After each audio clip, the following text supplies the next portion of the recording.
Στις 7 Οκτωβρίου 1969, ένα κοινωνικό πείραμα διεξήχθη κατά λάθος στο Μοντρεάλ του Καναδά.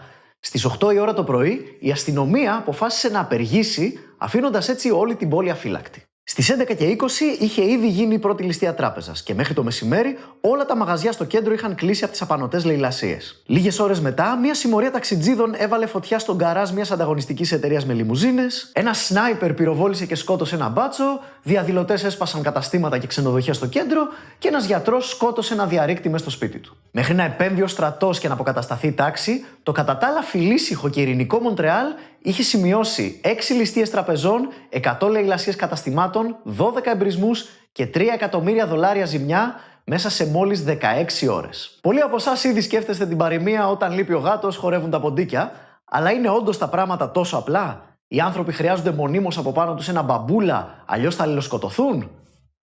Και ναι και όχι. Σήμερα στο What the Fact θα έρθουμε αντιμέτωποι με μια άβολη αλήθεια. Θα εξετάσουμε το μεγαλύτερο αναγκαίο κακό στην ιστορία του ανθρώπινου πολιτισμού.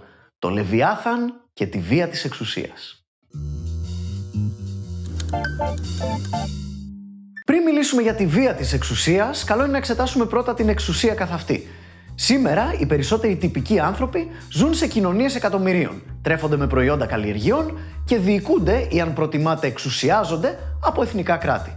Αλλά όπως έχουμε δει σε παλιότερο επεισόδιο, αυτό δεν συνέβαινε πάντα. Για το μεγαλύτερο κομμάτι της ιστορίας του, το ανθρώπινο είδος ήταν οργανωμένο σε μικρές νομαδικές κολεκτίβες κυνηγών και συλλεκτών. Όλοι μέσα στη φυλή ήταν ισότιμοι. Ακόμα και ο αρχηγός ήταν περισσότερο διοικητική περσόνα, που φρόντιζε να λύνονται οι διαφορές εντός του χωριού γρήγορα και ειρηνικά και κατά τα άλλα δούλευε το ίδιο σκληρά με τους υπόλοιπους. Η μετάβαση στις κοινωνικές δομές του σήμερα έγινε κατά τη λεγόμενη Νεολιθική Επανάσταση. Ξεκίνησε πριν από περίπου 10.000 χρόνια με την ανακάλυψη της γεωργίας στη Μέση Ανατολή, την Κίνα, την Ινδία, την Κεντρική Αμερική και τις Άνδης.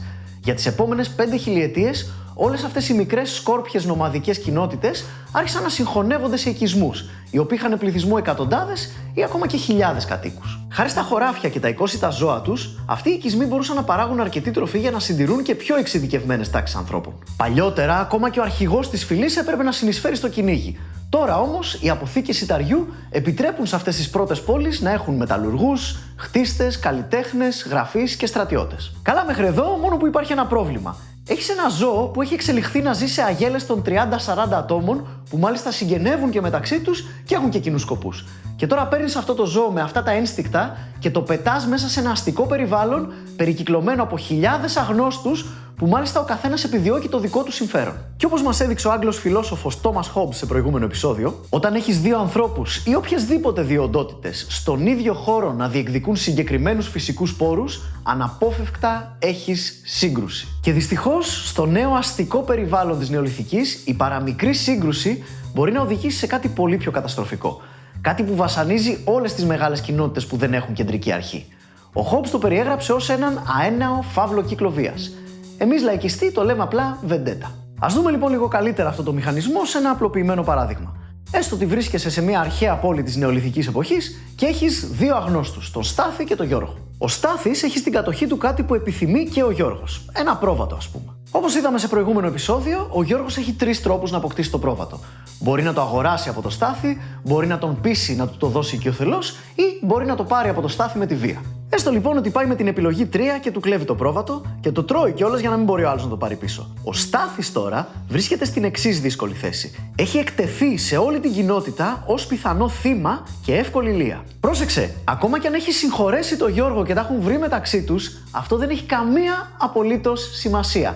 Αν ο Στάθης θέλει να προστατέψει το υπόλοιπο κοπάδι του από πιθανούς κλέφτες, πρέπει να δείξει στον περίγυρό του ότι μια τέτοια πράξη δεν παραμένει ατιμόρυτη. Και επειδή δεν μπορεί πολύ απλά να πάρει το 100 για να έρθει, του απομένει μία μόνο επιλογή. Εκδίκηση. Ο Γιώργος πρέπει να τιμωρηθεί παραδειγματικά για να αποθαρρυνθούν μελλοντικοί ληστές. Οπότε πάει ο Στάθης και κλέβει το άλογο του Γιώργου για αντίπεινα. Θεωρητικά, εδώ θα πρέπει να έχει τελειώσει το θέμα, αλλά δυστυχώς η ανθρώπινη ψυχολογία δεν είναι συμμετρική.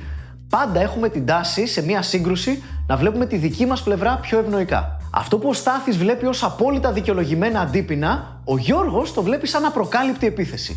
Και φυσικά το ίδιο και από την άλλη μεριά. Οπότε τώρα οι ρόλοι αντιστρέφονται. Τώρα ο Γιώργος πρέπει να αποκαταστήσει τη φήμη του για το κλεμμένο άλογο και πάει και κόβει το χέρι του Στάθη για εκδίκηση. Ο Στάθης μετά θα πάει να δείρει τον ανιψιό του Γιώργου, ο Γιώργος θα πάει να σκοτώσει τον γιο του Στάθη και έτσι έχει ένα μηχανισμό ο οποίος παράγει συνεχόμενους και αυξανόμενους κύκλους βίας που ξεκίνησαν από μία απλή σύγκρουση συμφερόντων. Τώρα, πριν την Αγροτική Επανάσταση, όλες αυτές οι συγκρούσεις συμφερόντων λύνονταν σχετικά εύκολα και ανώδυνα, πριν δηλαδή προλάβουν να εξελιχθούν σε βεντέτες και να ξεφύγουν από κάθε έλεγχο.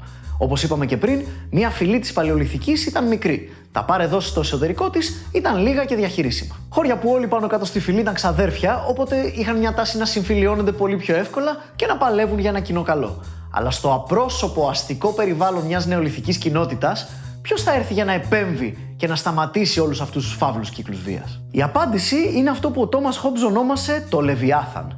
Ένα ουδέτερο πρόσωπο ή οργανισμός στον οποίο η υπόλοιπη κοινότητα παραχωρεί το μονοπόλιο στην νόμιμη άσκηση βίας.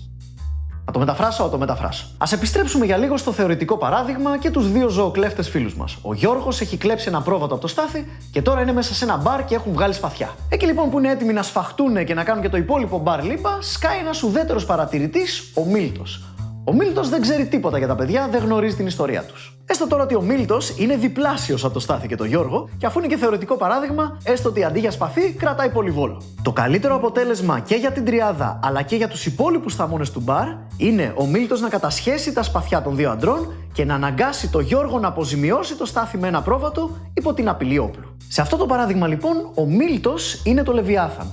Ο Στάθης και ο Γιώργος παρετούνται από το δικαίωμά τους να ασκούν βία για να προστατεύουν τις περιουσίες τους και μεταθέτουν όλη αυτή την ευθύνη στο Μίλτο. Και επειδή ο Μίλτος τους μισεί και τους δύο εξίσου, την επόμενη φορά που θα πρέπει να απονέμει δικαιοσύνη θα το κάνει ουδέτερα και αμερόληπτα.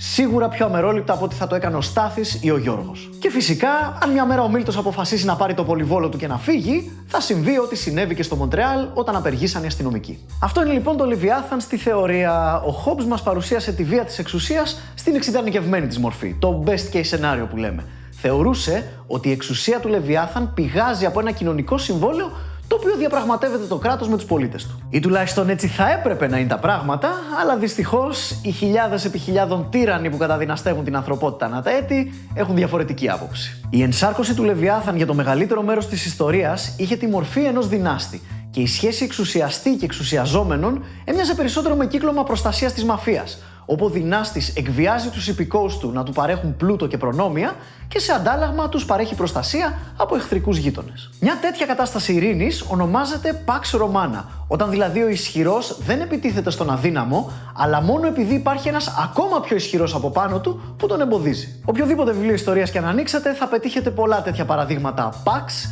Γενικά είναι κανόνας με το που κατακτήσει μια περιοχή ένας ισχυρός βασιλιάς ή αυτοκράτορας, όλες οι ντόπιες διαμάχες αυτής της περιοχής κόβονται μαχαίρι. Pax Ισλάμικα, Μογγόλικα, Οτομάνα, Χισπάνικα, Βρυτάνικα, ακόμα και Pax Australiana που επιβλήθηκε στις φυλές Ιθαγενών της Νέας Γουινέας. Γενικά έχει παρατηρηθεί ότι κατά μέσο όρο η παρουσία κρατικής βίας μειώνει τη συνολική βία κατά 65% ακόμα και κατά 80%. Για παράδειγμα, οι βίαιοι θάνατοι στην Κεντρική Αμερική κατά την προϊστορία κυμαίνονταν γύρω στο 25%. Ένας στους 4 πέθαινε βία. Αλλά οι αυτοκρατορίες των Ίνκα, των Αζτέκων και των Μάγια έριξαν το δείκτη βίαιης θνησιμότητας στο 5%. Οπότε ναι, η καθημερινή βία όντως μειώνεται και μειώνεται δραματικά, αλλά αυτό δεν σημαίνει ότι ο βασιλιάς το κάνει από την καλή του την καρδιά, έτσι.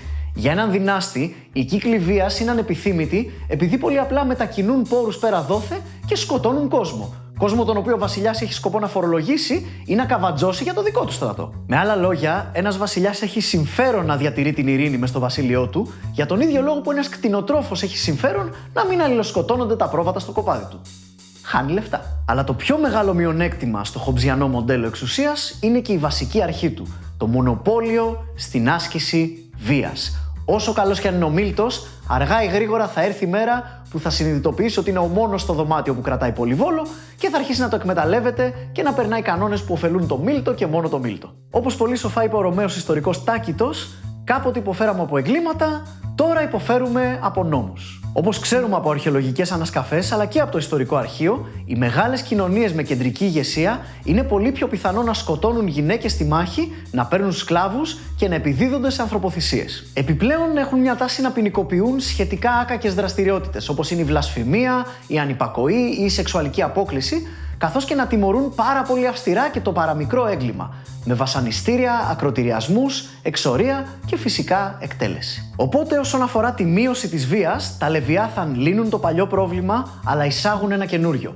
Οι πολίτες ναι μεν έχουν μικρότερες πιθανότητες να πεθάνουν στη μάχη ή να πέσουν θύμα ανθρωποκτονίας, αλλά προκειμένου να το πετύχουν αυτό, πρέπει αναγκαστικά να μπουν κάτω από το ζυγό ενός μονάρχη, ενός δυνάστη, ενός τυράννου, ενός κληρικού ή πιο πρόσφατα ενός μαφιόζου και ενός αρχηγού συμμορίας. Αυτό είναι και το νέο μεγάλο στοίχημα της ανθρωπότητας. Πώς θα φέρουμε την ειρήνη μεταξύ μας, χωρίς ταυτόχρονα να παραχωρούμε απόλυτο έλεγχο σε κάποια καταπιεστική κυβέρνηση. Στο επόμενο μέρος θα δούμε ποιοι είναι οι παράγοντες που μας βοηθούν να κερδίσουμε σιγά σιγά αυτό το στοίχημα, αλλά και σε τι άκρα έφτασε η βία της εξουσίας στον Ευρωπαϊκό Μεσαίωνα.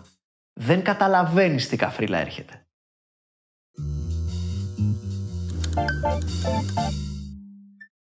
Το σημερινό επεισόδιο του What the Fact είχε γύρω στις 5-6 διαφορετικές πηγές, αλλά η πιο βασική είναι αυτό εδώ το βιβλίο.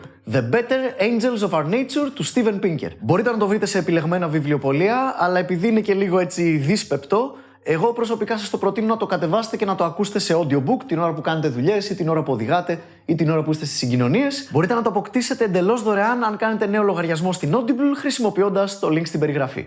Και καλό ξεστράβωμα.